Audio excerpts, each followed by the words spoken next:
মেঘের আড়ালে কেউ যুদ্ধ করছে না, বাজে কথা। ইন্দ্রকে জিতছে না কেউ, বাজে, সব বাজে। সবাই ঘাড় নিচু করে খুঁটে খাচ্ছে কলকাতায়।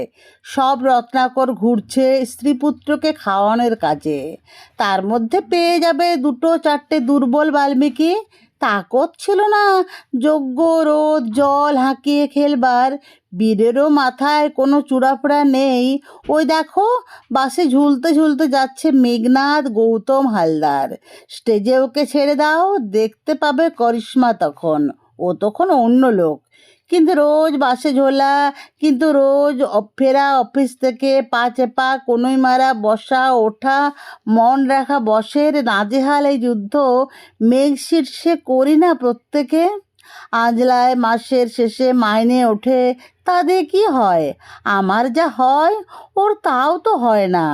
ধারে ধারে চুল বিকোয়, থেকে থেকে বাড়ে বাড়ি ভাড়া। এর মধ্যে লক্ষণও ঢোকে, ফাঁক ফোকরে যজ্ঞাকারে ঢোকে বারংবার। কোষাকুষি হাতড়ে শেষে ছুঁড়ে মারে যা পায় কলম। আমরাও অভ্যস্ত হই দিয়ে খেতে চোরগুপ্তা মার।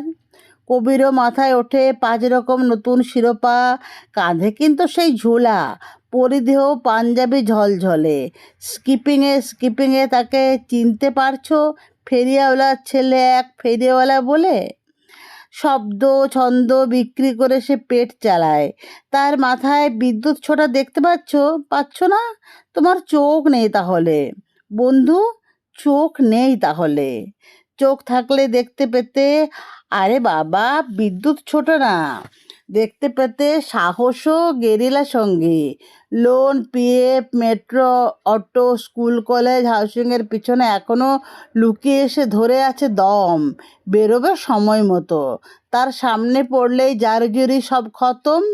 ততদিন মিথ্যে কেন দোষ করছো ছাপোষা কবির? কোনো বীর নেই। এই বলে বুক চাপড়ে না বেরিয়ে দেখো, কোনো বীর নেই, কিন্তু আমরা তো সবাই মিলে বীর। মেঘনাদ ও একাই নাকি? ওই ছেলেটা তুমি নও, আমি নই? রোজ রোজ কি অসম যুদ্ধে, রোজ কি খাবার খুঁজতে বেরোই না আমরা অগণন? আমাদের বধ করবে জন্মায়নি এমন লক্ষণ।